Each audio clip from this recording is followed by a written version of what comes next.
Just letting y'all know that the Venom 2 Million radio show is not going to be coming on my channel like every week. It's only going to be on my channel for the next 2 weeks.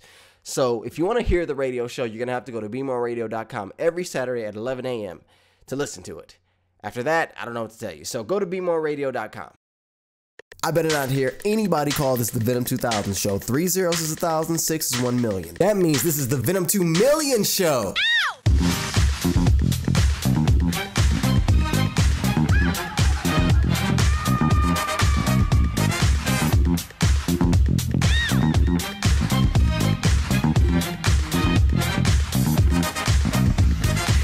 Welcome everybody to the Venom 2 Million show. Yes, this is episode 1. Wait a minute, hold on. Before we even get into all that, how are y'all doing? Thank you for joining me. You're listening to the Venom 2 Million show on Be-Moor Radio. I'm Venom 2 Million, the host of this show, and I have a show starting at the end of 2017. Do you know what that means? You get to bring in the new year with me. The new year with me!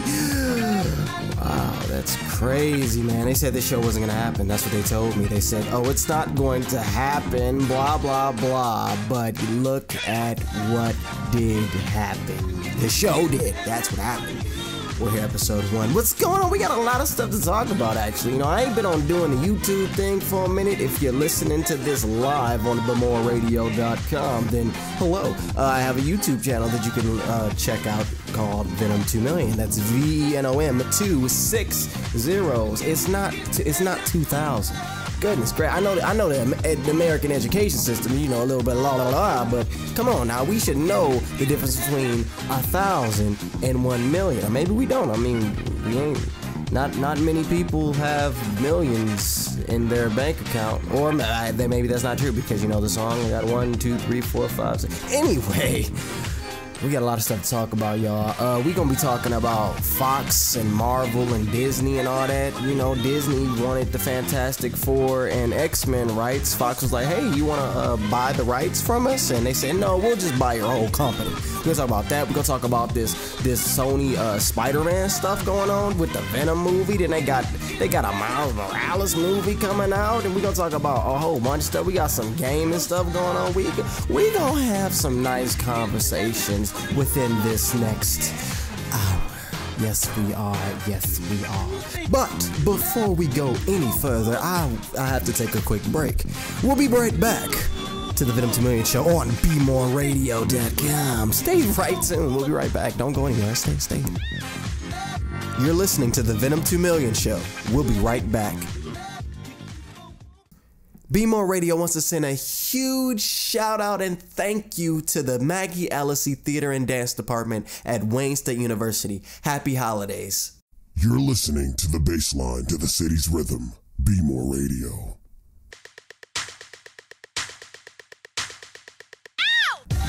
And we are back. Welcome to the Venom 2 Million show on Be-Moor Radio. I'm Venom 2 Million. We about to talk about this brick house of a company. Alright?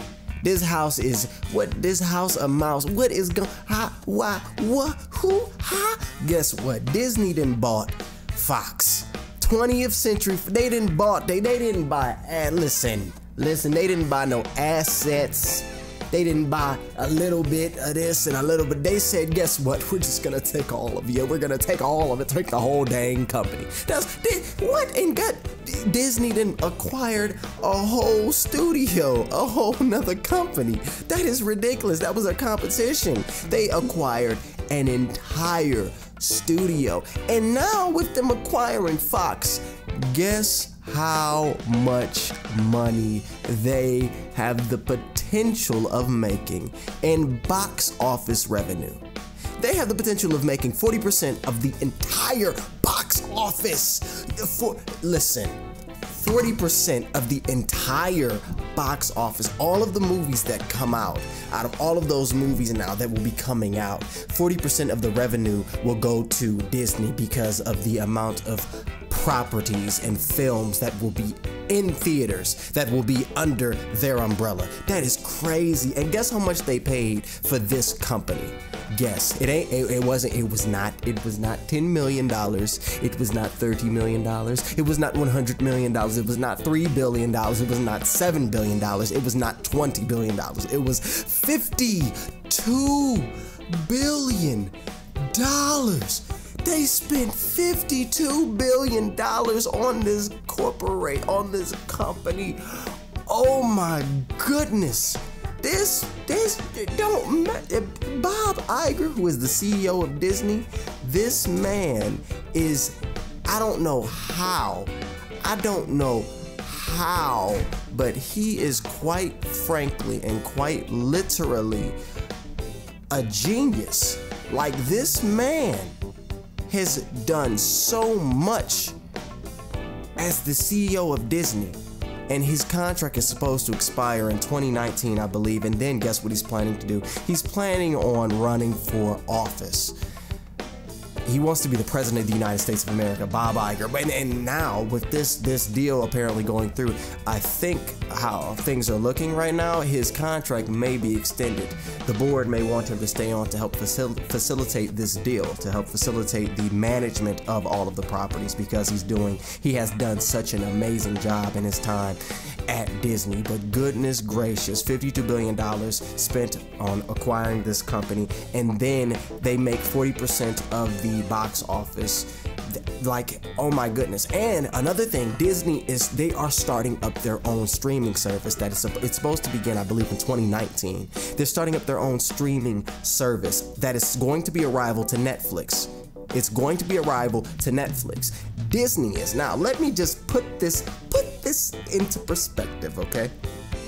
Disney is going to take all of their properties off of other streaming services like Netflix, and they're going to only be available on their own streaming service. With Disney now acquiring Fox, they have a whole lot of properties. Oh, and I forgot to mention, they also acquired A24, which is an art house indie studio. They're behind the films like, what's the name of the movie that won Best Picture last year? Oh, I can't remember. It's based off of the play by Terrell Alvin McCraney. What's the name of the I can't remember it now. But that movie with the what is it? Boys Cry in the Blue Moonlight. That's the name of the movie. The name of the play is Boys Cry in the Blue Light or something like that. Blue Moonlight. But now, Moonlight, that was a film that was done by way of the studio A24, and now I guess who got A24? Disney do. So guess what Moonlight is? A Disney property. So if you want to see Moonlight and you ain't got the DVD, guess where you're gonna have to go to see Moonlight? Disney streaming service. Wait a minute, did you know that Disney also owns Star Wars? You did? Well, guess what? All the Star Wars properties. Where if you want to see a Star Wars movie, where you gonna have to go? Disney. Oh, that's right. You're gonna have to go to that Disney Flix, Disflix. That's probably that's what they call it, Disflix. And if they call it that, then I expect at least $1 billion. Disney, you heard what I said, $1 billion right now. Venom2 million, write out the check. Right, where's the check? Give it to me. Disflix. You want to watch Star Wars? Get on Disflix. Wait, do you like Marvel superheroes? Do you like Marvel movies? You like X-Men? You like all? Guess where you got to go to see it? Disflix. Because now X-Men, Fantastic Four, they're also a part of Marvel, a part of Disney. That's something to speak about as well. But before we get there, I just want to make sure you are aware of the magnitude of this deal. This is historic. This is huge. It is huge. It's huge. It's so huge. And in order for you to get on Disflix, you're going to have to pay. You're going to have to pay Disney, to get, hey, I want Disflix. You're going to have to pay the subscription service. And now with net neutrality being repealed, it's been junked. We junked it. It's gone. Now for you to use Disflix, you have to pay your ISP. You know, hey, I want Disflix. I want to get access to Disflix. And your ISP goes, okay, that'll be $5 every time you get on Disflix. And then, or, hey, Disney may start up their own ISP, and then the only way you can get on Disflix is if you have Disney online, Disney internet, Disney services, Disney Cast, they're Discast. You got to get on Discast now because they're rivaling Comcast because they beat out Comcast for this this deal with Fox. It was a bidding war at the end, and Comcast was like, "Oh, I'll give you $10 billion," and Disney was like, "I'll give you $20 billion." Comcast started sweating a little bit. They said, "Okay, I'll give you $21 billion," and Disney was like, "I'll give you $30 billion." Comcast started, almost choked a little bit. They're like, "Okay, I'll give you $35 billion." Disney said, "I'll give you $44 billion." Comcast said, "Okay, I'll give you $50 billion." And Disney looked at Comcast with this real sly smile. I'm talking about Mickey was sitting there. Oh, you said $51 billion. I'll give you $52 billion. Comcast said, "You know what? I'm not messing with this mouse. This mouse is crazy. I'm not messing with this mouse no more. And I'm gone." And Comcast left. And Fox said, $52 billion. Here, you could take everything. Here, you want my car out front? Hey, take it. Hey, I would 52. You can have it. You buy me. Yes, I am a part of the Disney family now.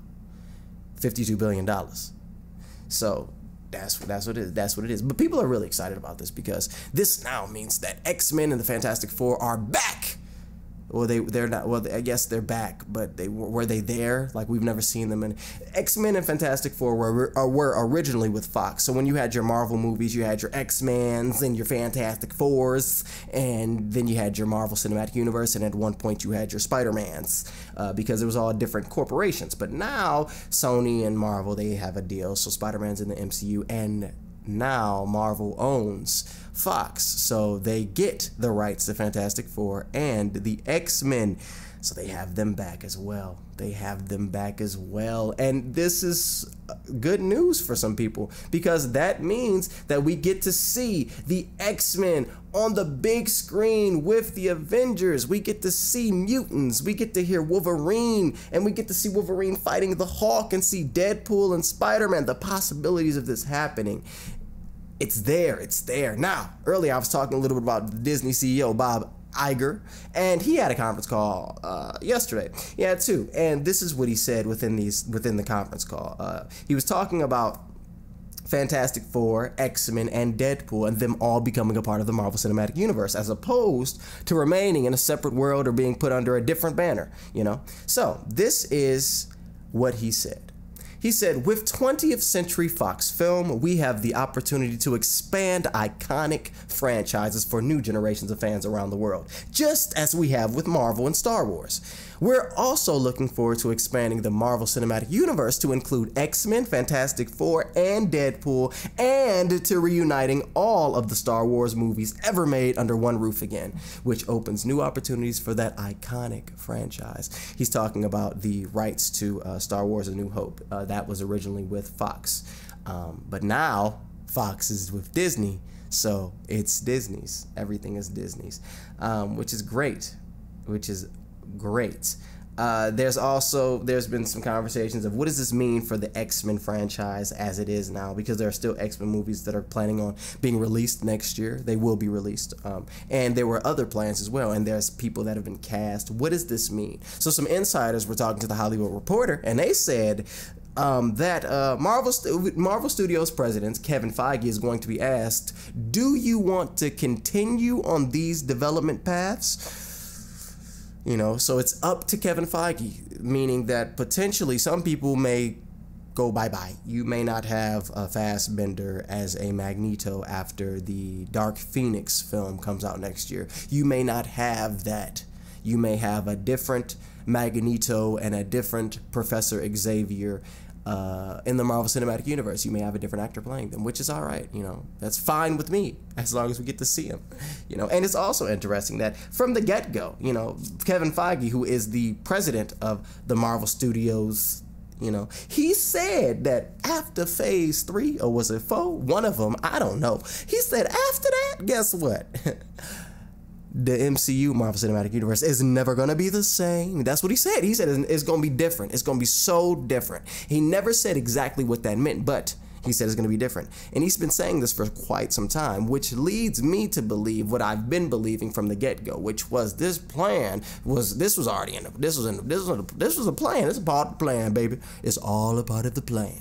Because Kevin has said this in the past, and with Hugh Jackman leaving the role of Wolverine after Logan, you know, once that happened, I began thinking, well, perhaps something's in the works. Perhaps something's in the works right now with Fox. I had the feeling, you can check my YouTube channel, youtube.com/Venom2000000. You can check that, my past videos, you know, I've mentioned that I think that Marvel is going to get the X-Men and the Fantastic Four. And now they do have them. And I don't think it's an accident in terms of timing. I don't think it's an accident in terms of timing at all. So yeah. And with something else that's interesting is there's been a lot of conversations. Okay, now Disney, we know who Disney is now. Disney, Mickey Mouse, all of that. They now have Deadpool. And Disney's a child-friendly place. So what does that mean for Deadpool? Deadpool, if you don't know who Deadpool is, he's a character and he ain't child-friendly, okay? He not for children. Okay, but they like, Disney is their child, they're for children, they're for families. So what if they're gonna ruin Deadpool? Oh my God, no. They like don't know, or they forget that Disney at one point had companies like New Line Cinema and companies like that, and they produced films that were not family friendly, such as the film Pulp Fiction. That was a film that was produced by Disney. Disney owned the company that produced Pulp Fiction. Again, if you want to see Pulp Fiction now, you're gonna have to go to Disflix. But they produced that. They not just a child company, but Bob Iger, he did mention Deadpool, and he said that, as we heard, you know, he mentioned Deadpool, and he says that there is a value in rated R Marvel properties. That's what the CEO of Disney said. So that's good. And it was interesting because there was a little bit, I'm talking about a little bit of hostility, or not even hostility, but a little bit of apprehension from the creator of Deadpool before this deal was solidified. But back when it was just rumors, a little bit of apprehension from the creator of Deadpool. And he was talking about, you know, Disney, they probably going, you know, they going blah, blah, blah, Deadpool. That was my language. That was my way of saying they're going to ruin Deadpool. But that's what those were his comments. But now with this deal actually happening, and with Bob Iger making the comments that he had, the creator of Deadpool, Rob Liefeld, has produced a new comment. This is what he just said. He said, Disney CEO Bob Iger didn't believe this unprecedented level of historic success for Disney by accident. This man gets it. He understands the culture, and more importantly, he understands the concerns of the fans. Addressing the Deadpool issue right out the gate gets high marks, and in all honesty, why would they mess with the success that Ryan Reynolds has achieved as Deadpool? The next person I encounter that tells me they want a neutered version of Ryan's Deadpool will be the first person to express that to me. So smart of Iger to lay the foundation of trust, and I, for one, am so appreciative. It definitely alleviated a concerned Deadpool base. So, yeah, they're not going to neuter Ryan Reynolds' Deadpool. Deadpool is still coming out next year, and all of that is fine. All of that is great. And Disney's going to make a lot of money from it. And I have an interesting thought on the subject of Deadpool. So what do you do in terms of implementing him into the MCU? Do you just, because I don't think they'll recast, they'll keep Ryan Reynolds because there's no reason to recast, but do you just like just put him in there and like have Ryan Reynolds or Deadpool just comment on the fact like, oh, I'm here now? Well, I guess it's what everybody wanted, even though it doesn't make sense, you know? Or is it like, do you work it into a story? That's what I wonder what they'll do. I don't know. That's interesting to me. I'm really interested in that. But that's where we are. It's crazy. People were saying this would never happen. It would never happen. Disney will never, ever, never, ever, ever, ever, never get X-Men and the Fantastic Four back. Just like they said the same thing about Spider-Man. Spider-Man's never, ever, ever, never, never gonna be on be in the MCU. Never, never. And it's crazy because we live in a world where there is never a never. Never say never. There is never a never. Never don't exist, dog. Ain't no never, bro. Ain't no, we're never at. Never don't ever exist because the unexpected always happens. Always. Does that make it expected? I don't know. But just like they said this show would never happen, and it did, that's exactly what happened with Disney acquiring Fox. They said it would never happen, and it did. Yeah, it's crazy. So that's amazing news. That's great. Disney, listen, if you want to use Disflix or Discast, you need to pay me my money. I'll be expecting the check in the mail. Disney, you own a lot. I would not be surprised if Disney acquires Google next. I'm just sitting here going, dang Disney. Wow.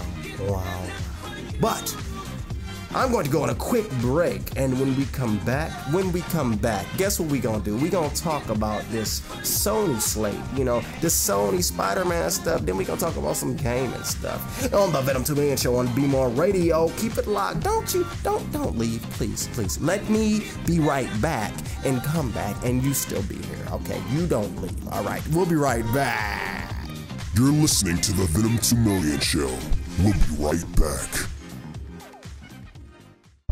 Interested in making change in your community? Then add your picture to the movement. Join us as we promote the nearly 2.6 million Black-owned businesses in the United States. If we all just spent 2% more with Black-owned businesses, it could create 1 million more jobs in our community. So join us. #SpendBlack on social media and visit www.pictition.com/spendblack to add your picture. That's www.pictition.com/spendblack. Hola, this is Soko Boy representing BW, and you are listening to the sounds of Be-Moor Radio.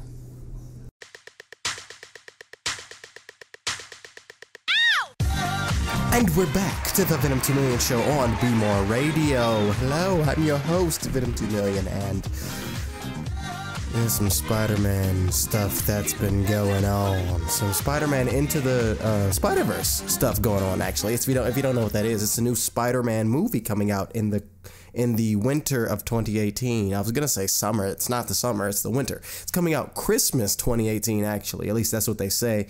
It doesn't mean Christmas. It just normally means in the December month of the year. If you remember Star Wars, it said Christmas, no, not Christmas, December, So we got a trailer for this movie, and this is an animated movie coming out from Sony. This is the first Spider-Man animated movie, and this is also an animated movie that has Spider-Man that is not Peter Parker. This is Miles Morales. Now, if you don't know who Miles Morales is, he is the Latino and African-American Spider-Man. He became Spider-Man in the Ultimate Spider-Man comic books after Peter Parker was killed by the Sinister Six in a comic book storyline called The Death of Spider-Man, Then Miles Morales became Spider-Man after Peter died. This movie seems to be somewhat following that a little bit. It has a little bit of the hints of the Spider-Man comic series because in the trailer we see at the end that Miles Morales is talking to I'm assuming is Peter Parker.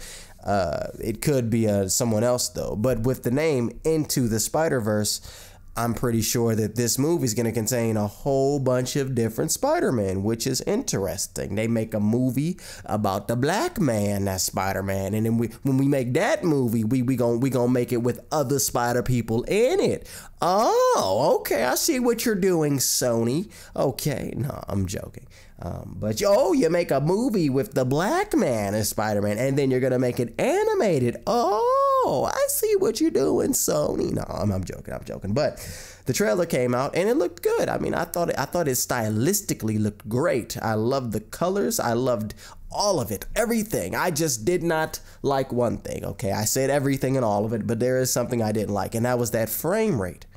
That I don't know what was going on. Like it's almost like they were trying to go for a stop motion feel, but it to me doesn't work because like some shots aren't like stop motion-y and other shots are, but like it looks stylistically cool, but when it comes to just some of the abrupt changes with the motion, it was bothering me. And even Double Toasted talked about it too, which because I thought I was the only one that went but Double Toasted went too. So I ain't crazy. I'm not crazy. Okay. Other than that, though, I'm looking forward to seeing more from it, and I'm probably going to see it in theaters. Yeah, I'm excited about it. I think it's cool that they're doing it.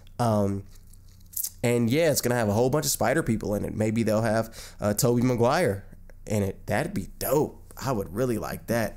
I don't think they're going to have Andrew Garfield, but Tobey Maguire, that'd be sweet. And yeah, and some other Spider-Man goodness.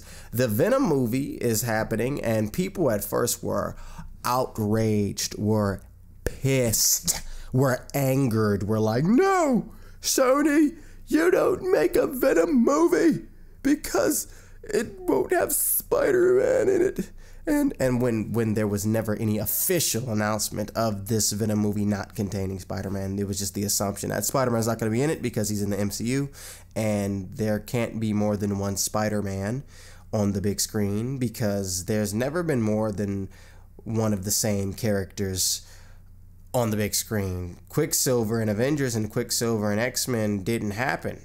But I digress. So at was it the Cuban or Brazil Comic-Con? I don't know. It was one of them. I don't know. It was a Comic-Con. Venom was there. The Venom movie was there, and they showed the image of the movie, the promotional image from the movie, and it's the traditional Venom. Now, what's interesting to me was, you notice I use that word a lot because a lot of things are interesting. Okay, they are. But what's interesting to me is there was an image that was put online because of the Twitter, the Venom movies Twitter. You know, they post things. Tom Hardy's posting things on there, and the image had Tom Hardy, and he had like a book bag strap on, right? And people were like, oh, this confirms that he's going to have the Agent Venom suit. And I was like, what? He's wearing a backpack, so that means he's Agent Venom. So, okay. No, but this promotional image came out and showed Venom, and he looks like the Venom from the comics. So that pretty much confirms this is going to be a traditional looking Venom, right?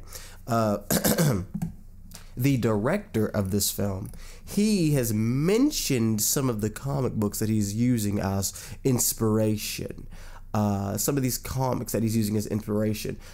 He's named 2 classic Venom stories. The first one was the 1993 Venom Lethal Protector run and the 1995 Planet of the Symbiote storyline. Now, the Venom Lethal Protector run was basically Venom and Spider-Man. You know, they've been fighting, and they come up with this truce.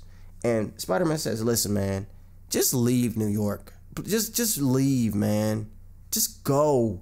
And I won't bother you. You won't bother me. Just get out of here, man. You're just ruining my life. And clearly I'm ruining yours. So just leave. And Venom was like, we will leave. And Venom goes to San Francisco. And when he's in San Francisco, he decides like to be a good person, like be a good guy, you know, to be the lethal protector of San Francisco and fight crime, you know. And Fletcher, who is the director of this movie, I didn't say his name, Ruben Fletcher, he's actually confirmed that the setting of the movie will be in San Francisco, which is pretty cool. And the symbiote, the other story, the Planet of the Symbiotes, is kind of a little bit different. The Planet of the Symbiote storyline is about, like, Venom he draws this ship to Earth, and it has a whole bunch of other symbiotes. Here, I'll read this for you. It says, in Planet of the Symbiotes, the symbiote draws a ship to Earth from its home planet, and Venom and allies become caught up in a battle to defend Earth from a whole slew of new symbiotes who are taking over average citizens. So, yeah, there's going to be a combination of those two storylines, possibly. I mean, we know that these studios pick and grab things from, the comics and put them in their movies. That's what happened with Logan. If we remember with John Watts, when he was first announced to be directing Spider-Man Homecoming, he said that he was utilizing Spider-Man Loves Mary Jane, that comic book, as his inspiration for this film, Spider-Man Homecoming. And yeah, so it doesn't necessarily mean that the aspects from the entire comic book is going to be put on the big screen. That's not what it means. But it does mean that there could be certain aspects taken from the comics that are put onto the movie, that influence the movie. Yeah, and something else with Logan is Woody Harrelson has now been put apart of the cast of this movie. Woody Harrelson, if you don't know who Woody Harrelson is, then he was the actor from Hunger Games. He was the actor from Zombieland. He's an actor. He's a good actor. Who he's playing, we don't know. We don't really know who anyone is playing in this movie except for Tom Hardy playing Eddie Brock. It hasn't been confirmed the other characters, who they are, which is crazy. I like that though. I like it. Yeah. So who is Woody Harrelson playing? Is he playing a villain? Probably. What if he's Cletus Cassidy? I mean, he looks like Cletus Cassidy. It's just his hair is not there. He has none. But you could put a wig on him. I don't know. But that's what I would think. What if they did him as Cletus Cassidy? That could be interesting. And what's so interesting to me also is that people, again, using that word, people at first were against this Venom movie. Like, no, Sony, you suck. Oh, no. Ah. And like now, it's kind of like almost a little bit of support. Like, they're like, oh, yeah, okay, Sony. Okay, yeah, Venom. Yeah, let's do the Venom movie. And it's because of their promotional image, I'm assuming. I don't know. It doesn't necessarily make a lot of sense to me, but I haven't put too much thought into it. Because people just want to hate Sony. You just want to hate Sony Pictures. I hate Sony Pictures. Why? Because they're Sony Pictures. And it's like, okay, but you love them with PlayStation. That's Sony. That's Sony Computer Entertainment. No, that's not Sony Computer Entertainment. Well, don't shut up, Venom. That's what happens. Shut up, Venom. Yeah. Something else that I would love to speak a little bit about. The VGAs happened last week, and Spider-Man PS4 did not win. But it had some competition on there. It had some competition. I voted. I'm gonna say what I'm gonna say, and people are gonna be mad. I did not vote for Spider-Man PS4. Actually, I voted for Last of Us 2 because I want to see what happened in Last of Us 2. All right, I'm sorry. I want to see Last of Us 2.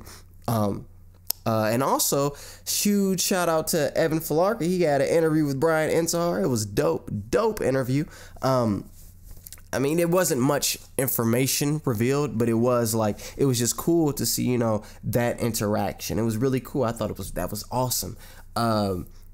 And I'm really looking forward to seeing some more information about Spider-Man PS4. I'm still not on the hype train. I am excited about the game, but I'm not on the hype train.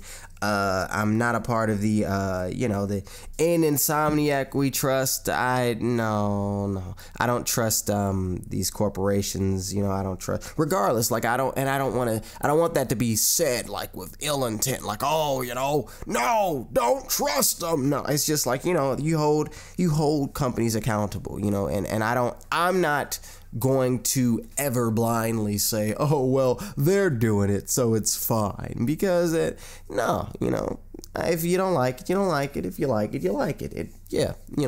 I'm just looking forward to seeing more information. That's what I want. I want some more information. Oh, nays. Okay. Now, Justice League. All right, we're gonna go DC for a minute, real quick. Justice League, dog. Flashpoint that butt. Flashpoint that butt, DC. Right now, Warner Brothers is in panic mode. Okay, they like, okay, wait a minute. This wasn't supposed to happen. Not like this. No, they just made the amount of money, and after 4 weeks of being in theaters, they have just now made the amount of money that the Avengers made in their opening weekend. Warner Brothers is scrambling. Jeff Johns, who was promoted to being in charge, basically not the Kevin Feige of DC, but he was more or less like up there, making decisions, making sure that things were right, making sure that the things weren't bastardizing the characters. He was there. He's been apparently demoted. They said, yeah, we're gonna pull you back, dog. Nah, you need to. Hey, you see that box? Go into that box right there. Go into the box right now. They like, Zack Snyder, dog. What? Why? What do we do with Zack Snyder? People on the internet are like, we want the Zack Snyder cut. The Zack Snyder cut of Justice League. Show me the cut. And Warner Brothers is going, dog, what do we do? No. Zack, we don't want you, but we do, but we don't, but we do. What do we do? And Warner Brothers is right now between a rock and a hard place. And I don't feel bad for them.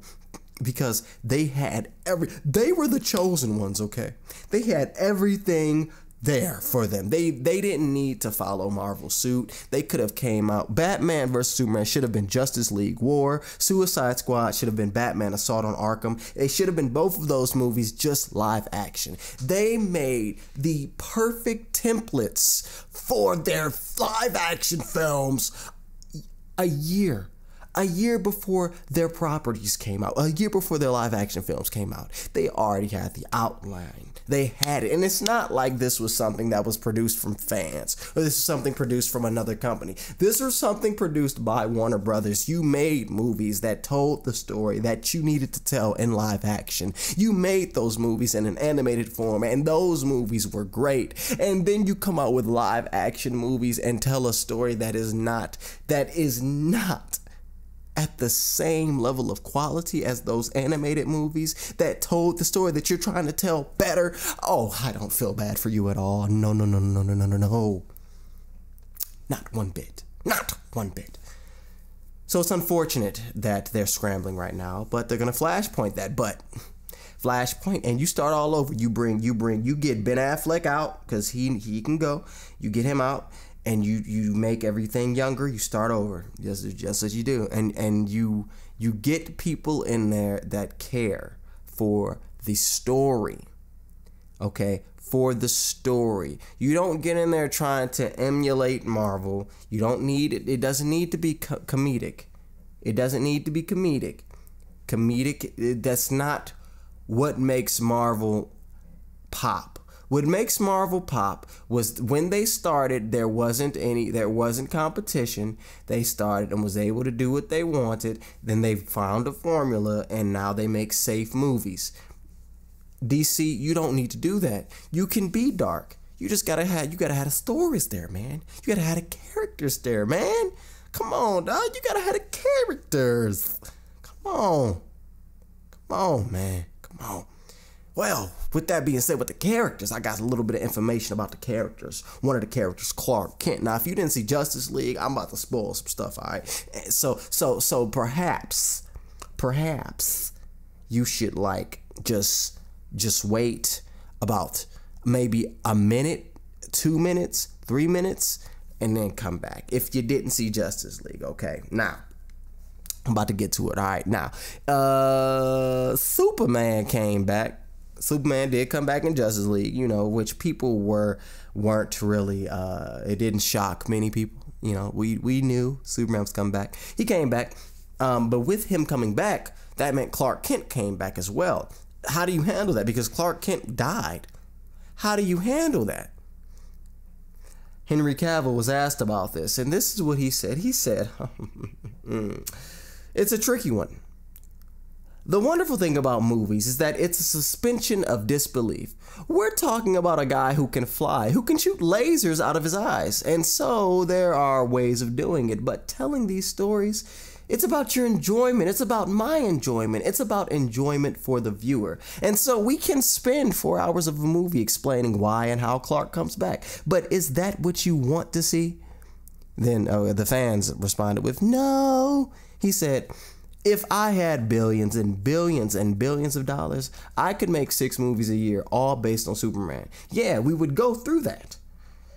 So apparently the point is that, no, we're not going to explain it. But he said in the past that it may be explained, and I hope it is explained, because that is something that should be explained. You know, how does Clark Kent come back? Clark Kent died. How does he come back? How? You're going to mess up his secret identity. How do you do it? How do you do it? So I think it's something that should be explained. But guess what? They probably won't need to explain it. Why? Because flashpoint that butt. We're going to flashpoint that butt, everybody. Flashpoint it. It didn't happen. Nothing happened. We're starting over.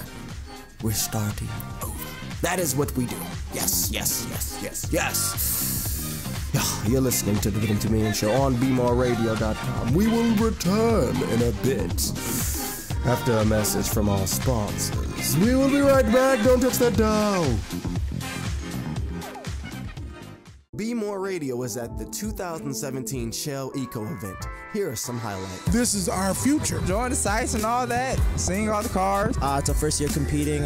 We started about 7 months ago. We started building our car about the end of February, so. It took us 2 months to go from nothing to having a car out here. You know, it's a lot of hard work. You got to be able to stick it through, because once you get to the end, you're going to be glad you stuck it through, you know what I mean? It's pretty amazing. I've seen this event, but I've never been here, so it's kind of cool to be hands-on, and I wish that I was staying for the weekend. I would definitely come and check it out. You see the kids that come here, right?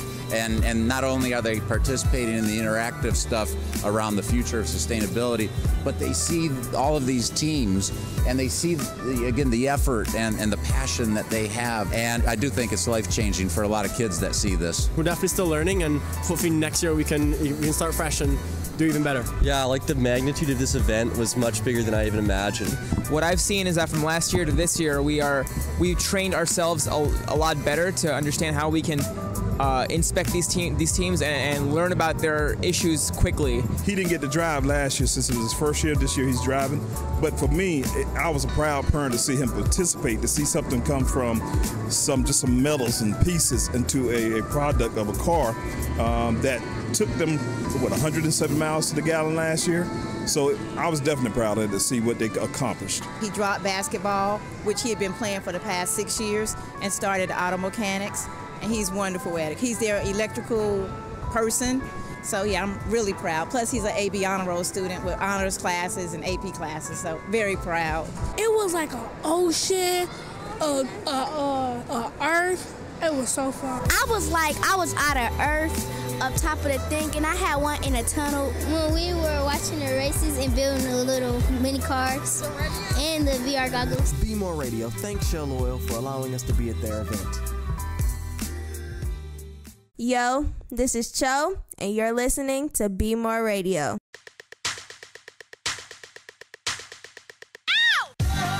Hello and welcome to the Venom2000000 show on Be-Moor Radio. I am Venom2000000, the host, and whoa, that was interesting. That was like an inhale through the nose and mouth at the same time, almost like circular breathing. That's my sinuses acting up. Again, I'm Venom2000000, and welcome if you're just joining us here on Be-Moor Radio. This is the Venom2000000 show. Now, something interesting again. Every time I say it, I say it every time, and it just makes me go, wow, I said it again. If you know, are you familiar with Pandora? I bet you are. The Pandora is the app where you listen to music and stuff. It like sends playlists, like a never-ending radio thing. Not like Be-Moor Radio, because we're better. You know, we're better. But Pandora, they're actually now allowing you to have premium access if you listen to or watch an ad. So this is how it's gonna go. You watch a video ad, then you get access to on-demand and other premium features for a certain amount of time before Pandora transitions you back into its free version. Now the ad lengths will vary. They'll either be 30 seconds or 45 seconds with a 15-second minimum watch time before you can skip it. And while Pandora is also testing out different lengths of unlock time, Pandora Chief Product Officer Chris Phillips told Business Insider that these tests will be in the realm of 15 minutes, 30 minutes, or an hour. Phillips also added that you would be able to use the unlock feature multiple times a day through the upper limits, and he also said that the upper limits of that are being tested as well. Not through, though the upper limits of it are being tested as well. So they don't know. But that's pretty cool, I think. I think that's really cool that Pandora is allowing people to utilize their app in a way other than just paying, because listen, money is funny. I ain't got billions of dollars like Disney do, okay, or like Activision does with their new Call of Duty. Call of Duty World War II came out, and guess what? Now, if you don't know, let me just preface this. Call of Duty has been in a decline in the recent years. The past titles have not been doing as much as they've not been doing as well as they normally do, you know. It's been in this decline. But World War II came out, and apparently Call of Duty World War II leads upwards of $2.7 billion for this month, for the month of November. The game has made $2.7 billion in the month of November. And that ain't just with sales. That's with microtransactions. That's with all of it combined. $2.7 billion. Now, Call of Duty to me, I ain't been playing it, okay? I ain't been playing it. Okay, did I buy it? Somewhat, okay? Me and my friend, we put money in and we got one copy. So somewhat. But let me just tell you. Call of Duty it ain't dying. It ain't. People thought it was dying. They thought it was dead. It's not. It's $2.7 billion in 1 month. Oh my goodness. Oh my gosh. Dang, man. And World War II seems to be coming back because DICE, now they seem to be making the next Battlefield Bad Company game.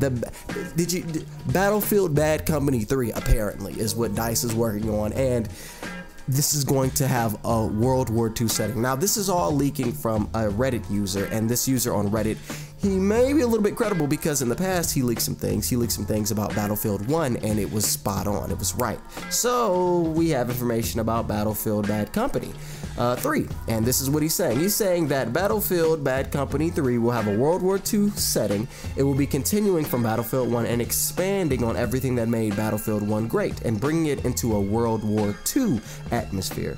He adds that DICE's 2018 game is visually stunning, though is lacking in feel terms of the gun game. So he doesn't know about the guns and all that, but he said that it looks great. The graphics are great. Now we do know that DICE they get their graphics going. Okay, their graphics be good. Have you seen Battlefield 1? Have you seen Battlefront 1 and Battlefront 2?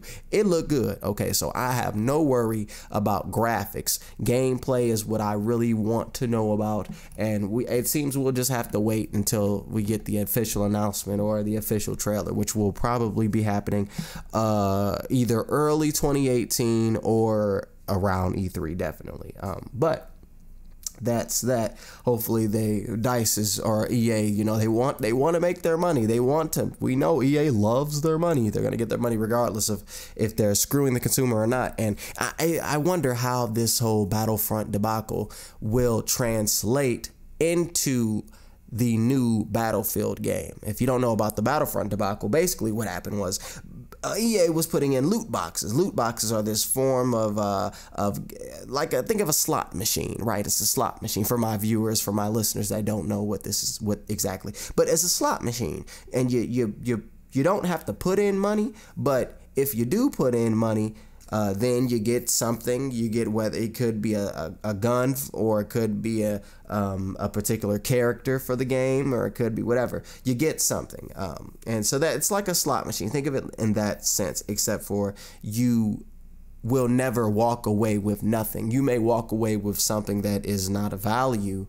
not a value or not valuable, or something that you don't want, but you'll walk away with something. So people got pissed. They're like, wait a minute, dog. Wait, no, bro, I'm not playing. No, dog, you the whole game Battlefront is built with loot boxes. You're telling me that I can't level up and get this character, or I have to spend thousands upon thousands of hours to get this character? So you're basically saying that I should just pay extra money for this character or for this weapon. No, I ain't doing it. I'm not even buying your game. And people got pissed, and they boycotted the game, and then EA had to change some things. So I really want to know how that's going to influence the next Battlefield game. How that will influence other games. Battlefield Bad Company 3. I'm looking forward to seeing some stuff on it. We real early though, so we don't know when we'll get information. But this is cool. That leak is interesting, and I'm gonna take it with a grain of salt. But I'm not going to say it's bull, because the person that leaked it, he's credible. He's credible.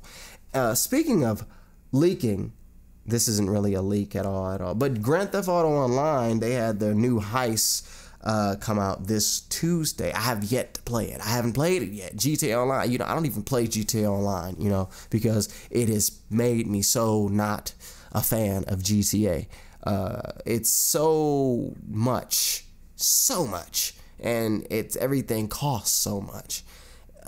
But the heists have come out, and apparently they're really, really cool. But they're really, really expensive, meaning you have to have the in-game money to pay for the heist. And if you don't have the in-game money, then you gotta play hours and hours and hours and hours, or you gotta pay to get that money to then do the heist.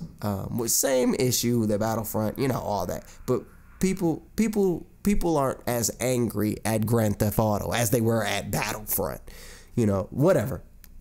Whatever. But I heard the heists are great, and I'm looking forward to playing them.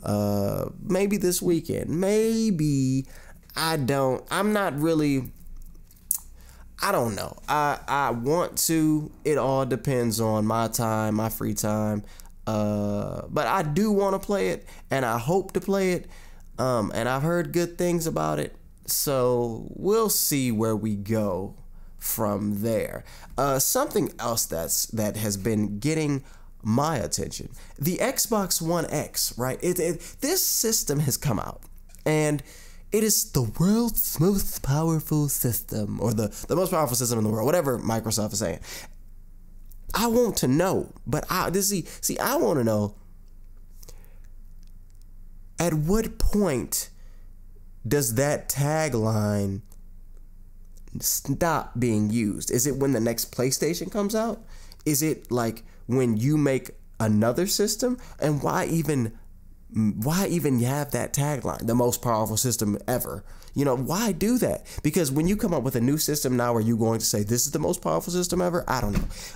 But what I really want to get to is the Xbox One X came out, right? And a lot of the content that the games that have been coming out, the third party, because Microsoft hasn't really had too many first party games or exclusive games come out. But those games that are coming out, I haven't been seeing a real reason to purchase the Xbox One X, even though I do want to get the Xbox One X because I want to get the best system. But I haven't seen a real reason to purchase the Xbox One X without having a 4K TV. And I don't know what 4K TV to get. And first of all, I don't have money. So getting a TV ain't really, getting a TV or Xbox ain't really, is not really possible. But I got a PlayStation 4 recently, and I've been playing it and playing it and playing it. PlayStation 4 Pro. I've been playing it and playing it and playing it, and you know, I don't really like. I was playing Last of Us Remastered, and I'm playing on the high graphics version. I didn't really notice anything, but again, that's a remaster game. See, I haven't played a game directly made with the PS4 Pro in mind, and that could be a factor into why I'm not seeing a difference. You know, I just love the PlayStation. I just love it, but I'm not seeing like a graphical difference. I want to get the Xbox One X because it is new and because it is the quote best system, but I need a 4K TV first, and I want to see like an actual reason to have an Xbox One X other than I want an Xbox One X. You know, I want to see a reason. I want there to be a reason for me to get it, and I haven't seen one yet. Like Battlegrounds just came out. PlayerUnknown's Battlegrounds just came out, and like it looks not good. I mean, it's an alpha, but it doesn't look good. Like, why would I get that? You know, and I have it and I ain't played yet. I didn't pay for it, but like, it's like, why would I get an Xbox One X to play this game that looks like not good? You know, like, why does it look like that? No. So I'm looking forward to seeing new things for the Xbox One X that will make the Xbox One X worth getting. Also, a TV that's worth me getting for me to play these games in 4K. That's what I'm really, really looking at. I've been looking at TVs. I was told to get like a LG or Samsung, but my wallet isn't giving me permission to do that. So like, I've been looking at the TCL series, and I was told no. See, that's equivalent to getting like a Dodge Dart or something. It's a great car, it'll get you places, but you want a Ferrari. And I'm like, but I ain't got no Ferrari money. You feel me? So that's an issue. See, that's the conflict that I'm having right there. Me and my wallet are butting heads, which we do regularly. It's fine. It's fine to butt heads with my wallet. It's 100% okay. It's A-okay. And Nintendo, I don't know what to say about Nintendo. I mean, you won Game of the Year for the VGAs, which is great. You had Zelda win Game of the Year, which was great. Death Stranding, that trailer was so interesting. I was like, whoa. Then I was watching Funhouse YouTube channel. They made a breakdown, and Lawrence was talking about the game. Like, he was talking about like what things could mean, and it was so interesting to hear his perspective and hear his take on it. And that game is something that I'm really looking forward to seeing more on. You know, I really am looking forward to seeing more on that. That's about it, y'all. Did we just finish the first episode of the Venom2000000 show? Man, and we got like 2 more in the year 2017. 2 more episodes of the Venom2000000 show in the year 2017. And then we're gonna go into 2018. Oh my gosh, y'all, I was told this ain't gonna happen because your show ain't gonna happen. It ain't never gonna happen. You ain't doing your show. You not gonna do it. Guess what? It happened. It happened. All the naysayers, all my haters. It happened.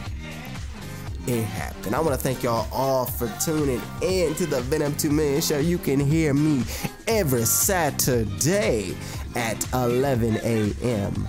on Be-Moor Radio.com. I am Venom2000000, the host of the Venom2000000 show. Thanking you for checking me out. You can also check me out on YouTube, youtube.com/Venom2000000. That's Venom2000000. That's 6 zeros. It's 2 million. It ain't 2,000. Ain't 200. It's 2 million.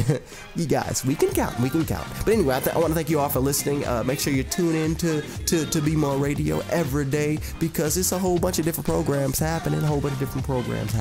Make sure you tune in to my YouTube channel. Make sure you subscribe to my YouTube channel. You can follow me on my social networks. It's Venom2000000 everywhere, except for Twitter. It's Venom2000000, because somebody took 2 million to numbers, which is not cool.